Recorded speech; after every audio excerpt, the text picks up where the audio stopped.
11 de mayo de 1996, las 4 de la madrugada.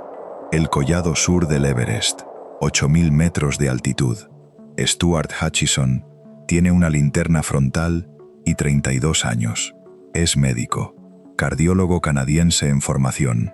Ha escalado el Everest como cliente de Adventure Consultants, la empresa de guías más reputada del mundo en alta montaña. Esta noche, con la tormenta arrancando las tiendas del campo cuarto y la temperatura descendiendo por debajo de los 40 grados negativos, ha tomado la decisión más difícil de su vida: salir al exterior en plena oscuridad con 3 sherpas para buscar a los compañeros que no han regresado. Ha encontrado a 2 personas.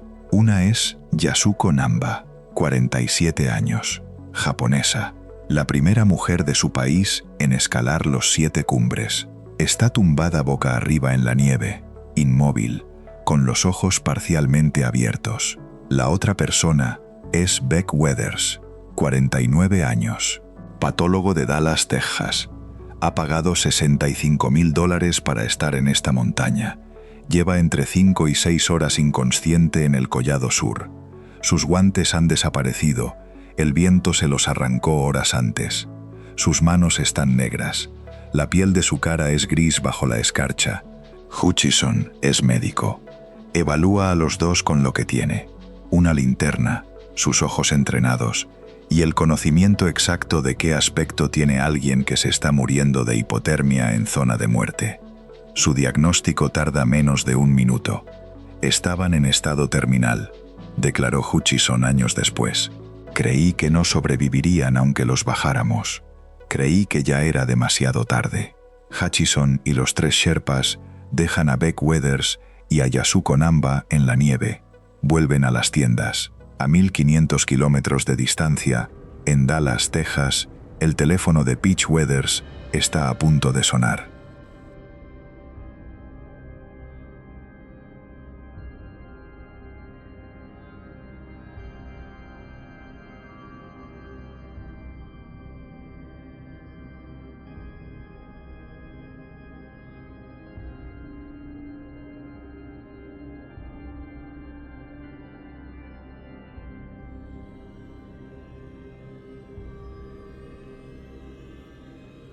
Bienvenido a Zona de la Muerte. Antes de hablar de lo que ocurrió en el collado sur del Everest esa noche, hay que hablar de por qué Beck Weathers estaba ahí. No es una pregunta retórica, es la pregunta que su mujer llevaba años haciéndose. Seeley Richard Weathers, Beck, para todo el mundo, era un patólogo de 49 años en el Memorial Hospital de Dallas, cuando en 1996 decidió que iba a intentar el Everest. No era su primera montaña, era la culminación de una obsesión que llevaba una década consumiéndolo. McKinley en Alaska, el Aconcagua en Argentina, el Kilimanjaro. La montaña no era para él un deporte, era lo que llenaba el espacio que la vida ordinaria no llenaba. Beck Weathers lo describió con una precisión que no necesita adorno. Cuando no escalaba, Beck era una persona extraordinariamente difícil de vivir. La montaña lo hacía soportable. El problema de que la montaña te haga soportable es que necesitas cada vez más montaña. En 1994, Beck Weathers se había sometido a una queratotomía radial, una cirugía ocular para corregir su miopía. El resultado en tierra firme era bueno.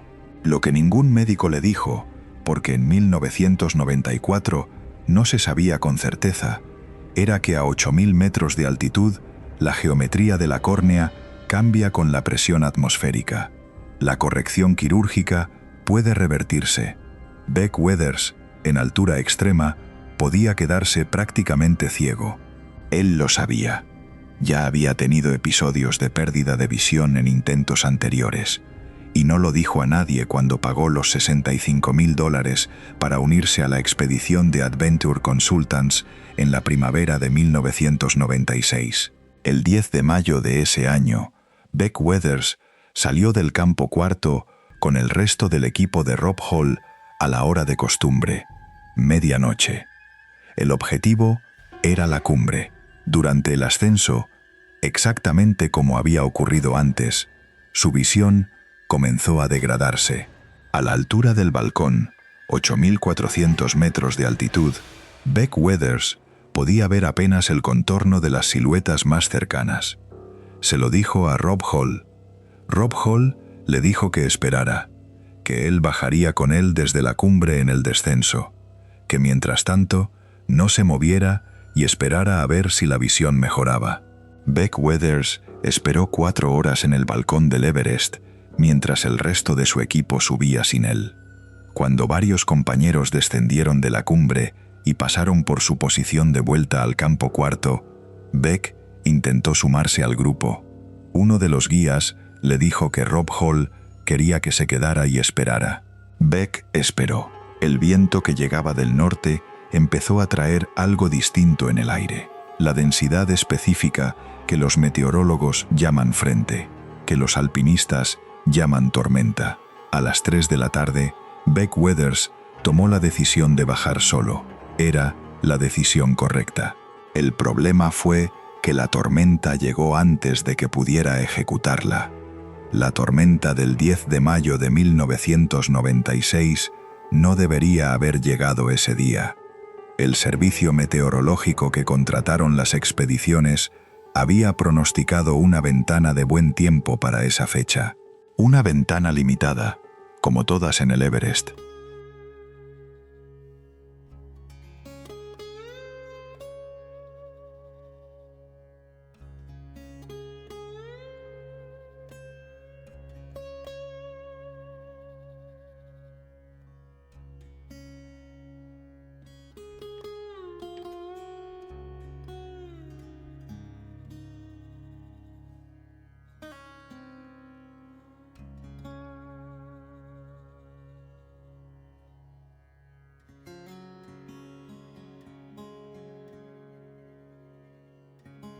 Pero suficiente si los equipos se movían a la velocidad correcta.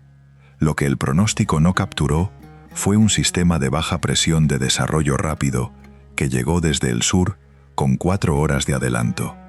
En la montaña, 4 horas son la diferencia entre vivir y morir. A las 2 de la tarde, los escaladores en la cumbre empezaban a ver el cielo cambiar.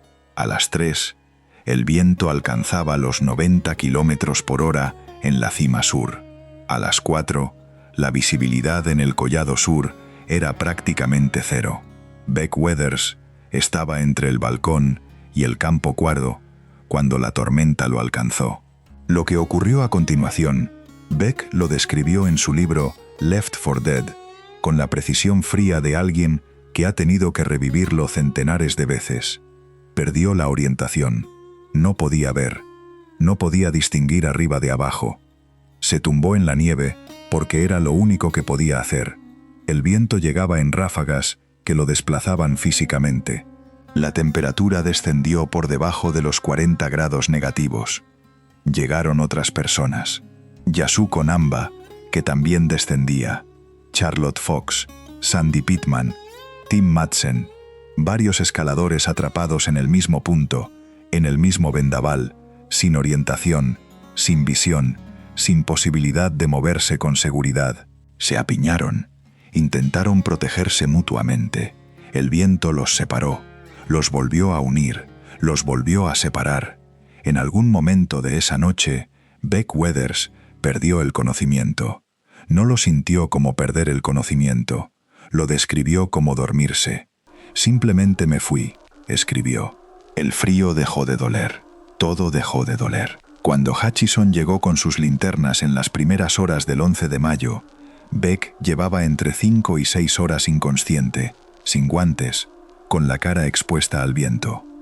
Hutchison lo miró, tocó su piel y lo dejó allí.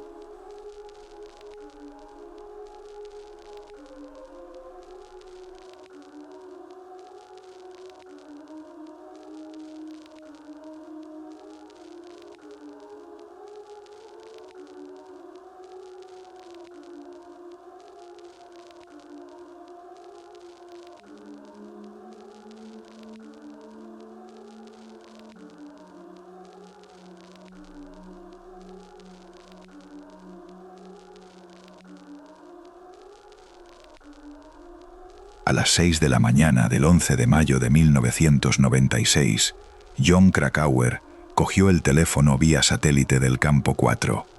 Krakauer era el periodista de Outside Magazine que cubría la temporada como cliente de Adventure Consultants. En ese momento, él creía que Beck Weathers estaba muerto. Hutchison le había dicho estado terminal. Krakauer lo interpretó como muerte inminente e irreversible. Llamó a Dallas, llamó a Pitch Weathers, le dijo que su marido estaba en la nieve del Collado Sur.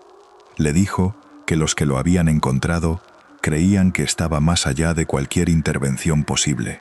Le dijo que lo sentía.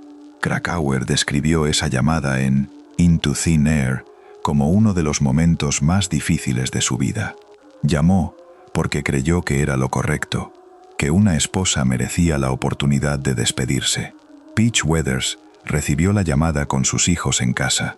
Lo que hizo a continuación es lo que hace que esta historia sea diferente a cualquier otra tragedia de alta montaña. No se derrumbó.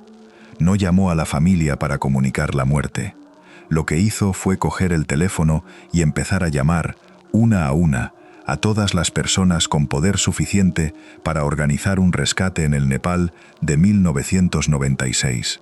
Llamó al consulado estadounidense en Katmandú, llamó al Departamento de Estado, llamó a periodistas, llamó a alpinistas con contactos en Nepal, llamó al embajador de Estados Unidos. Le dijeron que no era posible, que a 8.000 metros no existía ningún mecanismo de rescate, que lo sentían. Pitch Weathers siguió llamando.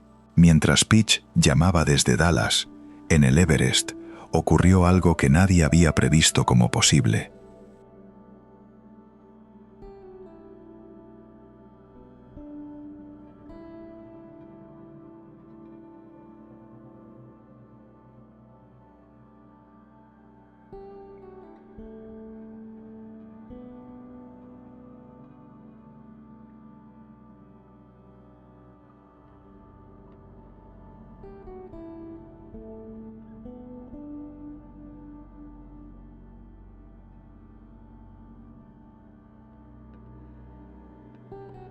Beck Weathers abrió los ojos. Él mismo no sabe exactamente a qué hora fue. Sabe que estaba oscuro cuando cerró los ojos y que cuando los abrió, el sol empezaba a iluminar el Collado Sur desde el este. En algún momento entre las 4 y las 11 de la mañana, el sistema nervioso de Beck Weathers, un sistema que Stuart Hutchison había diagnosticado como irrecuperable, decidió, por razones que la medicina de altitud todavía no puede explicar completamente, seguir funcionando. Beck describió ese momento en cada entrevista que le hicieron durante los 20 años siguientes, siempre de la misma manera. Abrí los ojos y vi la Vía Láctea sobre mi cabeza. Y pensé, estoy vivo. No pensó en sus manos. No sintió el frío. Ya no sentía nada en las extremidades. Pensó en su hija Meg, de 13 años. Esa imagen lo puso de pie. Textualmente. Beck Weathers, con las manos negras y destruidas, con la cara parcialmente congelada, con una visión que no llegaba al 50%, sin sentir nada por debajo de los codos, se puso de pie sobre el collado sur del Everest. El viento seguía soplando. La temperatura seguía siendo de 35 grados bajo cero. Se orientó como pudo. Identificó lo que creyó que era la dirección del Campo Cuarto. Empezó a caminar. Los que estaban en las tiendas del Campo Cuarto, ese mediodía, vieron aparecer, a través del nylon de la tienda, una figura humana que avanzaba lentamente desde el collado. No creyeron lo que estaban viendo. El escalador Todd Burleson, que había llegado al Campo Cuarto con un equipo de rescate, lo describió así. Era una visión de pesadilla. No era posible. Estábamos mirando a un hombre que se suponía que llevaba horas muerto. Beck Weathers entró caminando en el Campo Cuarto. Tenía las manos destruidas. Tenía la cara destruida. Un ojo congelado, el otro hinchado hasta apenas abrirse. Pero estaba de pie. Estaba articulando palabras. Y cuando le preguntaron cómo estaba, Beck Weathers, patólogo de Dallas, 49 años, respondió con lo único que le parecía apropiado decir: Tengo frío. Sacar a Beck Weathers del campo cuarto requería lo que en términos técnicos de aviación de alta montaña se llama misión imposible. Los helicópteros funcionan por la resistencia del aire en los rotores. A 8.000 metros de altitud, la atmósfera contiene aproximadamente el 33% de la densidad del aire que hay al nivel del mar. En esas condiciones, un helicóptero convencional no puede generar la sustentación suficiente para volar con seguridad. El límite técnico certificado de los helicópteros militares nepaleses de la época estaba muy por debajo de la altitud del campo cuarto. El teniente coronel Madan Kaze del ejército nepalés lo sabía. Lo intentó de todas formas. 3 alpinistas, incluido el cineasta David Bree-Shears, que filmaba en el Everest un documental IMAX, ayudaron primero a bajar a Beck durante horas por terreno técnico, un hombre sin manos funcionales y con visión reducida, moviéndose por una montaña que 3 días antes lo había matado. Lo bajaron al campo segundos. Desde ahí, Madan Kaze sobrevoló la zona en su helicóptero militar y evaluó la situación. Aterrizó en un cuenco de nieve a una altitud a la que ningún helicóptero nepalés había aterrizado nunca. Los rotores funcionaban al límite absoluto en ese aire enrarecido.